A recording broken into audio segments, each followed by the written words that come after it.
What is going on, everybody? Welcome to the Conscious Yoga Podcast, episode number 2. You can find the Conscious Yoga Podcast on iTunes, Spotify, a bunch of other hosting sites, and there's a video version on YouTube of me recording this.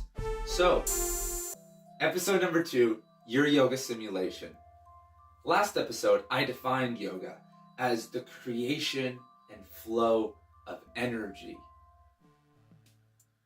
And I linked it to as one half of a system of spirituality, the other half being the use and management of that energy. So why in that definition did I not include Patanjali and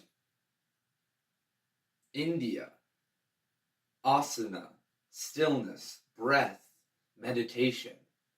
Because that's someone else's simulation of yoga. And I love yoga philosophy and reading, learning from teachers. However, their heart-oriented path on yoga is not mine. So most of us were thrown into yoga, and depending on what it was, we were doing handstands or chanting on mala beads. There's a million different ways, but are we going to run off of someone else's storyline, a reality that we were told forever? Or are we going to co-create and self-imagine a new reality in yoga that transcends that reality that we're living in now? That's why I started there. We have to make an axiomatic we have to find the axiomatic definition of something to build the foundation. Most of us, including myself, I'm just starting this process of building. We don't have a foundation for all the stuff that we're hearing. And when we start going down the rabbit hole, like, why am I doing this sequence 6 days a week? The same one? Oh, because this guy that I've never met in India told me. Or why am I doing this? Why do I have to do hands? Do I really have to be on social media for business? Or to be successful on video? Do I really have? And then you get down to the root, you're like, I never thought. I was told this. I just got affirmed in my head, but, So, when we're building our yoga reality, we're not really going to be using the objective lens very much. We're going to be using the subjective lens. So, and if you don't understand what that means, I'll quick recap. So, example, this podcast. If I want to get more, if there's a problem, like I want to get more people to watch the podcast, if I look at it from an objective lens, like, okay, I need to be more consistent, I need to market on social media, YouTube, paid advertising, on the blog, always be saying it, I mean, maybe even in person, go to yoga events, be like, check out the podcast. However, subjectively, and this is where it gets fun, this is where I love it, I'm a writer, story. What if I made this podcast so beautiful, so endearing to the heart?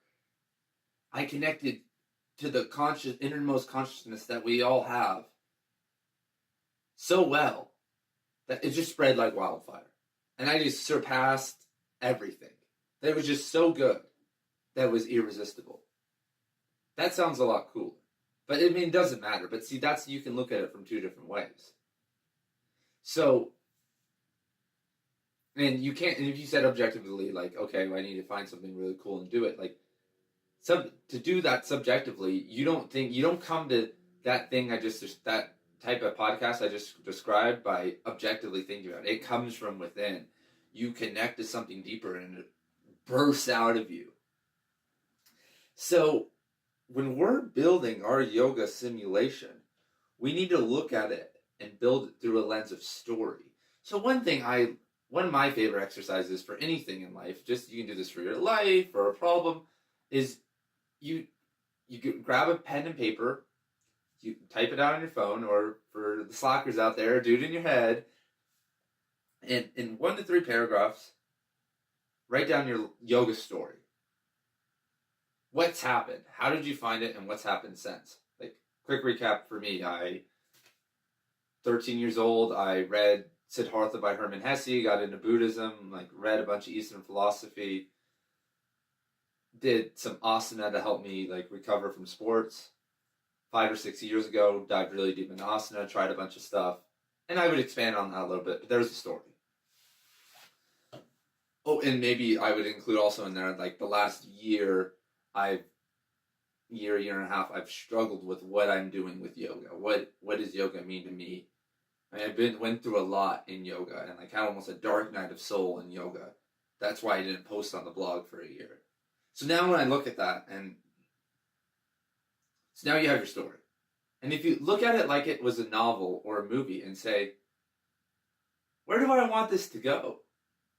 What would be interesting? And start going down the list. If I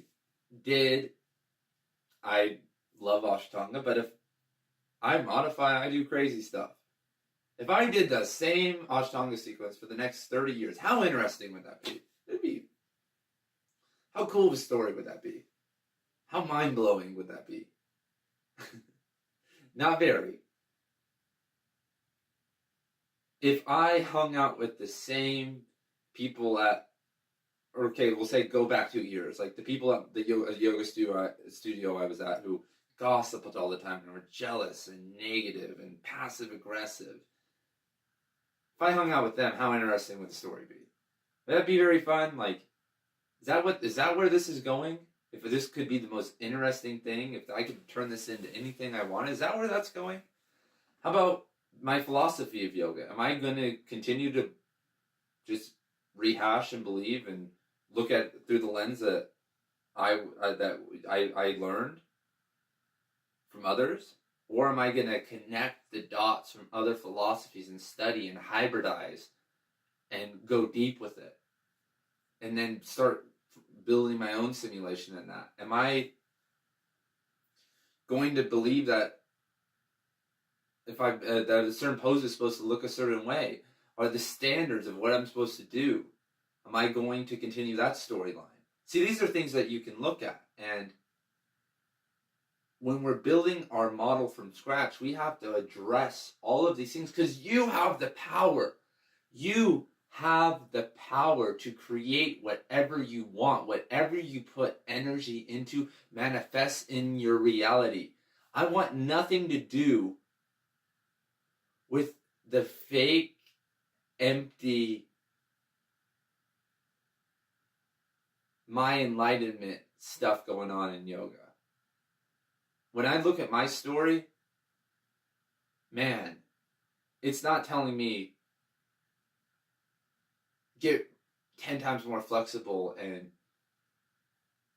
get work on your abs and get a good photographer, or grab pops and go out and get these beautiful shots every single day and market products. Like, is that the most interesting thing? And maybe for some of you it is. Maybe, I mean, that's a path and that's a journey, but is that the end? And is that truly what's supposed to happen? And when I look at my path, I'm like, okay, I want to put out so much free stuff. I want to read and contribute so much to others that others are going to take it and we're going to co-create a new reality. That people who are smarter, better, more disciplined than me are going to go out there and create a new reality that is going to be awesome. That's going to be so cool to watch. I've seen it happen. I mean, we've seen it happen in yoga. That's what we did. The social media stuff. Like we reimagined something new in social media with social media. Before it was like this classical thing and all this stuff, and now it's like anyone could do yoga. Body positivity, a bunch of cool stuff happened, right? Like something new got self-imagined. It's not just flexible people who want to go to India and are a little bit eccentric. It's my mom, my professor, right? Like, that's pretty cool.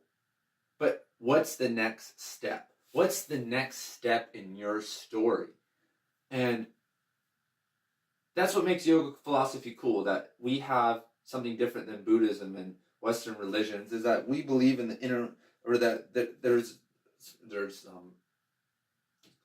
lessons about and beliefs about an innermost consciousness, the Purusha, that we all have, and that connects us to everything else. And I believe that, and I've experienced that, and we all do through synchronicities and all this stuff. But even like this episode, when I don't pre-plan things, I lay back and I say, what can I contribute most? What will help most in yoga? What, just question the universe, like, show me.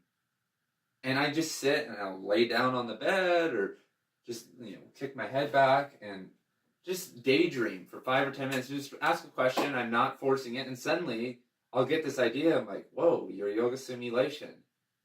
How do we build that? And we have that going for us. And the really cool thing is that yoga is about opening it up. It's supposed to get rid of the webs. We're creating and making energy flow. We're making, and we can get down to that. We can tap into that a lot quicker through, asana, pranayama, meditation, stillness, awareness.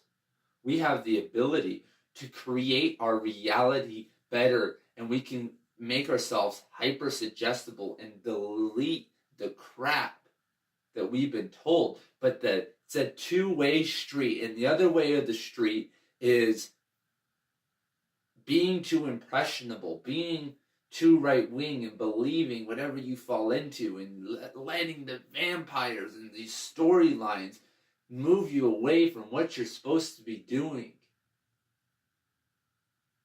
I've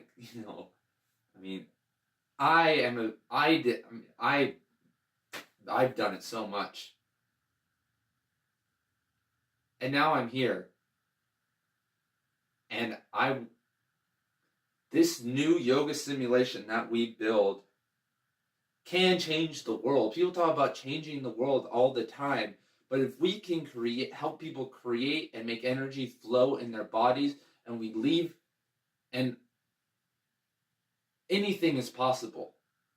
Sure, if we make kids get better to science scores and tests and math scores, it'll help our society and there'll be more smart people, and maybe our economy will be better. But that's not a solution. I mean, that's not a global and holistic solution that will change the consciousness of the world. There's very few things that can do that. Education is one of them. A classical, thought-provoking education, yoga, time in nature, contemplation of the laws of.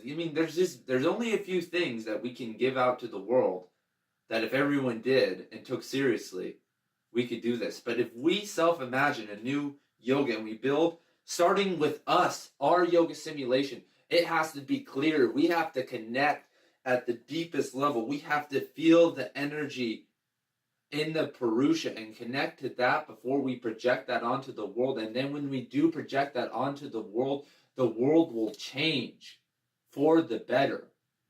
And others will follow by example. We've seen some of the greatest yogis and greatest people already do this. You are not a slave to your reality and the reality of yoga. And if you love that reality, then keep it up. If you feel like it's perfect and it's connecting to that, then I'm very happy for you. That's awesome.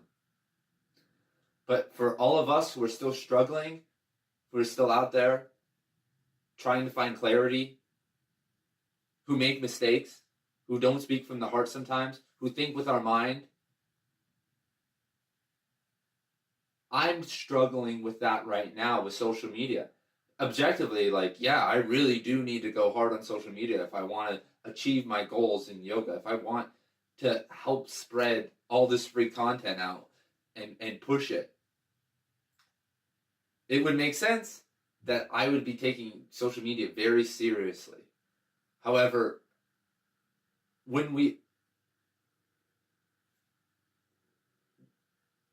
do I really need to? Is there a better way? Does that happen? What happens I could never use social media? Would I just quit? Would I never be successful? Or is that just something that I'm relying on? So you just ask questions like that to yourself. And I'm probably going to continue to use social media, but it will change my perspective and my relationship with it. It will make me more rely on content and connection instead of creepy and slimy tactics to get people to go through some sales funnel, So, that's all I have to say about that. We're building this structure up from the bottom. I'm really excited about this because we're going to talk about on this podcast the words, the concepts, every single thing about yoga. And this is important because we're going to try to establish the highest form of yoga, but then we're also going to obliterate that and see what works, So, if you guys like this, check out my website. There's a bunch of articles, a bunch of yoga classes I teach. Subscribe to the YouTube channel, join the mailing list. I will see you guys next week for another episode of the Conscious Yoga Podcast. Thank you for tuning in. Much love and respect. Have a great week.